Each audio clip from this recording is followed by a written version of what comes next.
بسم اللہ الرحمن الرحیم۔ کبھی آپ نے غور کیا ہے کہ کچھ لوگ تھوڑا سا مانگتے ہیں اور اللہ بہت کچھ عطا فرما دیتا ہے، اور کچھ لوگ عمر بھر مانگتے رہتے ہیں لیکن دل میں ایک خلا سا رہ جاتا ہے۔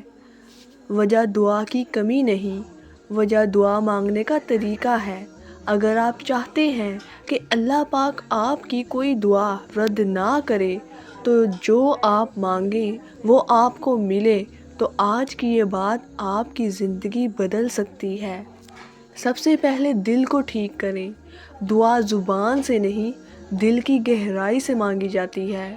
دعا سے پہلے یہ یقین پیدا کریں کہ جس رب سے مانگ رہے ہو وہ سن رہا ہے، دیکھ رہا ہے اور دینے پر قادر ہے۔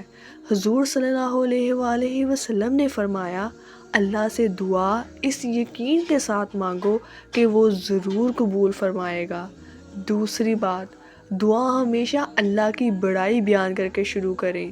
جلدی میں بس مانگنا شروع نہ کریں، بلکہ یہ کہیں، یا اللہ تو سب سے بڑا ہے، تو ہر چیز پر قادر ہے، میرے جیسا کمزور بندہ تیرے سامنے کھڑا ہے۔ پھر حضور صلی اللہ علیہ وآلہ وسلم پر درود بھیجیں۔ یہ وہ چابی ہے جو دعا کے دروازے کھول دیتی ہے۔ تیسری بات، اپنے گناہوں کا اعتراف کریں۔ اللہ پاک کو ٹوٹا ہوا دل بہت پسند ہے۔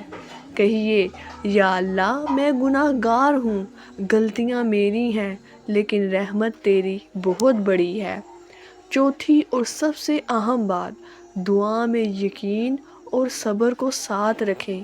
یہ مت کہیں، یا اللہ اگر دے تو، بلکہ یوں کہیں، یا اللہ تو ضرور عطا فرما، جس طرح میرے لیے بہتر ہے۔